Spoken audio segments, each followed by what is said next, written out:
Hello යාළුවනේ සුබ දවසක් කියලා පිළිගන්නවා අපේ සිනමා චාරිකා YouTube channel එකට. ඉතින් අද අප ඔයාලට ගෙනල්ලා තියෙන්නේ 2009 දී රිලීස් වුණ Avatar කියන මූවි එක. ඉතින් වැඩි කතා නැතුව අපි යමු මූවි එක පැත්තට. අපිට මූවි එක පටන් ගන්න පෙන්නනවා ජේක් කියලා පුද්ගලයෙක්. ඇත්තටම මේ ජේක් කියන්නේ කවුද? ජේක් කියන්නේ නගරයේ ජීවත් වෙන ආබාධ සොල්දාදුවෙක්. ඔහු සාමාන්‍ය විදියට ඔහුගේ ජීවිතය ගෙවාගෙන යනවා. නමුත් ඔහු සිතුවේවත් නැති විදියට ඔහුගේ ජීවිතය වෙනස් වෙනවා. එක දවසක විශේෂ නිලධාරීන් දෙදෙනෙක් ඔහු ළඟට ඇවිත් ඔහුගේ නිවුන් සහෝදරයා ගැන කියනවා. එම නිලධාරීන් දෙදෙනා ජේක්ට පවසන්නේ ටොම්ව ඝාතනය කර තිබෙන බවයි. එම නිලධාරීන් දෙදෙනාට අවශ්‍ය වී තිබෙන්නේ ජේක්ගේ සහෝදරයා ඉවර නොකරපු වැඩකට ජේක්ව සම්බන්ධ කරගන්න. ජේක් මේ වැඩේට අකමැති වුවත් මේ රැකියාවට ජේක්ට මිලියන ගාණක් ගෙවනවා කියලා එම නිලධාරීන් දෙදෙනා ජේක්ට පැවසුවාට පසු ජේක් මේ වැඩේට කැමති වෙනවා. ඊට පස්සේ ඉතින් අපිට පෙන්නනවා ජේක් මේ ලොකු කුටියක් ඇතුළත ඉන්න නැගිටිනවා. ඇත්තට මෙයාලා මේ ගමන් කරන්නේ පැන්ඩෝරා කියන ග්‍රහලෝකෙට. ජේක් මේ කුටිය ඇතුළත වසර 6ක් නිදාගෙන තමා මේ ග්‍රහලෝකෙට ඇවිල්ලා තියෙන්නේ. ඉතින් ජේක්ට මේ අවස්ථාව ලබා දීලා තියෙන්නේ ජේක්ගේ සහෝදරයාගේ DNA හා ජේක්ගේ DNA සමාන වීම නිසායි. පැන්ඩෝරා වල තිබෙන විෂ වායුව නිසා එහි සිටින සියලු දෙනා ඔක්සිජන් මාස්ක් එකක් ගැනීම අනිවාර්ය වෙයි. ඉතින් ඊට පස්සේ අපිට පෙන්නනවා මෙහි සිටින හමුදාව පාලනය කරන කර්නල් පැන්ඩෝරා වල ජීවත් වෙන නාව ජනතාව ගැන ජේක් එක්ක පැමිණි සියලු දෙනාට සාකච්ඡාවක් කරන බව.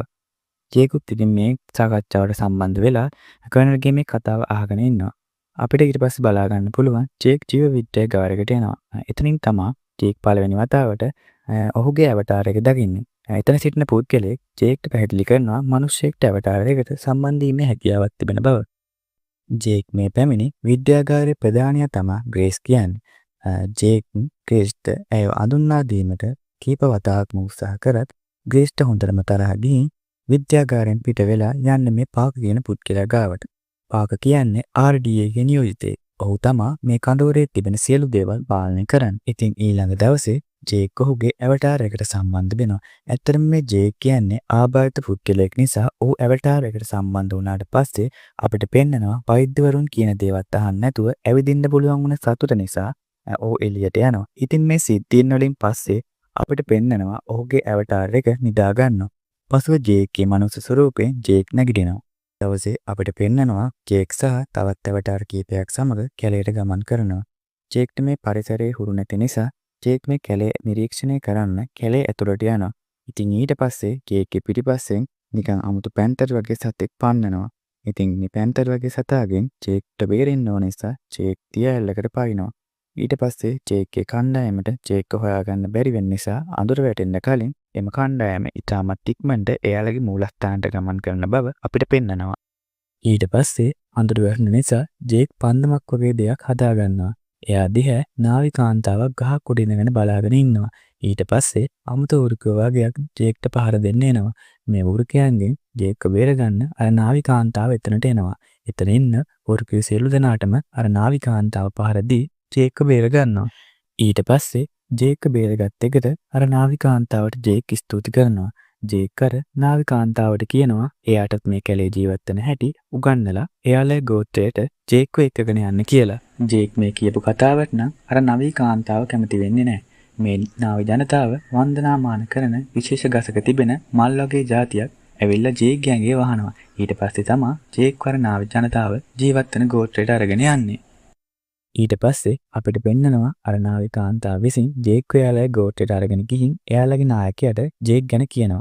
ඇත්තටම ජේක්ට හම්බුණු අර නාවිකාන්තාව තමයි එයාලගේ ගෝත්‍රයේ නායකයාගේ දුව කියලා අපිට දැන් පෙන්නනවා. මෙයාලගේ රැජින එතනට ඇවිත් ජේක් හොඳින් පරීක්ෂා කර ජේක්ට එයාලගේ සම්ප්‍රදායන් හා සටන් කරන උගන්වන්න මෙයාලගේ ගෝත්‍රයේ නායකයාගේ දුව වන නැටීරි කියන නාවිකාන්තාවට බාර දෙනවා. පසුව ජේක්ව නැටීරි විසින් එයාලා නිදා ගන්න අමුතු જાතිය ඇඳකට අරගෙන යනවා. පසුව උදේ අපිට පෙන්නනවා මිනිස් ජේක් විසින් ග්‍රේස් ඇතුළු අනිත් පිරිස සමග එයාගේ අත්දැකීම් බෙදා ගනිමින් සිනාසෙනවා. කාලයත් එක්ක ජේක් නීතිරී සමග සටන් කලාව වගේම කැලේ ජීවත් වෙන හැටි ඉක්මනට ඉගෙන ගන්නවා. ඊට පස්සේ නීතිරී කියනවා එයාගේ පියාඹන සත්වයා හැටියට කෙනෙක්ව තෝරගන්න කියලා. ජේක් අවසානට එක සතෙක්ව තෝරගන්නවා. එයාගේ කොණ්ඩේ මේ සතා සමග සම්බන්ධ කරනවා. ඒක නිසා මේ සතාව පාලනය කරගන්න ජේක්ට පුළුවන් වෙනවා. දවසක් නීතිරී සහ ජේක් විසින් අහසේ පියාසර කරමින් සිටියේදී ටොරොක් කෙනෙක් විසින් මෙයාලව ලුහුබදිනවා. ටොරොක් කියන්නේ අහසේ ජීවත් වෙන දකින හැම දෙයකටම වෛර කරන විශාල සත්වෙක්. මේ සත්‍යයෙන් බේරෙන්න මොවුන් දෙදෙනා කැලේ ඇතුළට ගමන් කරනවා. ඊට පස්සේ ටොරොක්ට මෙයාලා දෙන්නව හොයාගන්න බැරුව ඒ සත්‍යය නැවත අහසට පියාසර කරනවා අපිට බලා ගන්න පුළුවන්. මේ සිද්ධීන් එක්ක දින කිරීගෙන යද්දී නාවි ගෝත්‍රයේ ජනතාව ජේක්ව එයාලගම කෙනෙක් කියලා පිළිගන්නවා.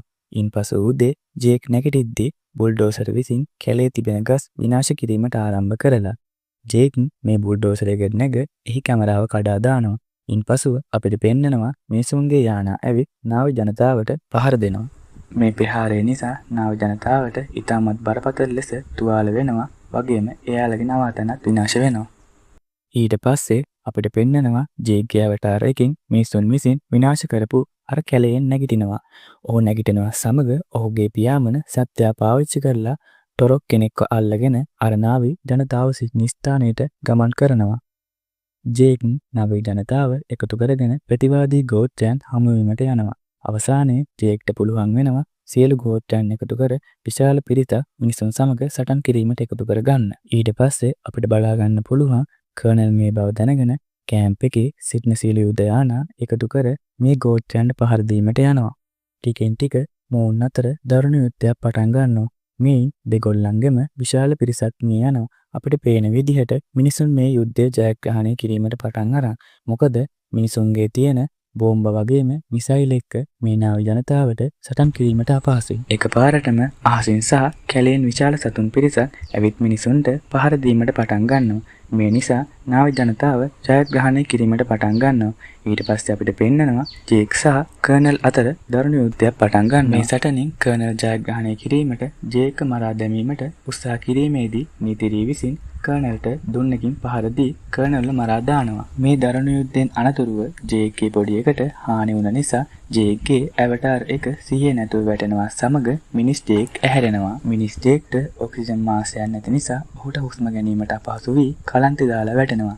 ඔහුගේ වාසනාවට නීතිරී මෙතෙන්ට පැමිණ ජේක්ට ඔක්සිජන් මාස්ක් එකක් දාලා ඔහුව බේර ගන්නවා. පළවෙනි වතාවට මිනිස් ජේක් විසින් නීතිරී දකින නිසා ඔහු ඉතාමත් සතුටටපත් වෙනවා.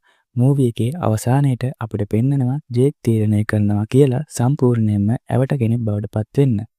අවසානයේ ගෝත්‍රයේ චාරිත්‍රය සමග ජේක් සම්පූර්ණයෙන් ඇවට කෙනෙක් බවට පත් වෙලා ඇහැරෙනවා සමග මූවී එක අවසන් වෙනවා.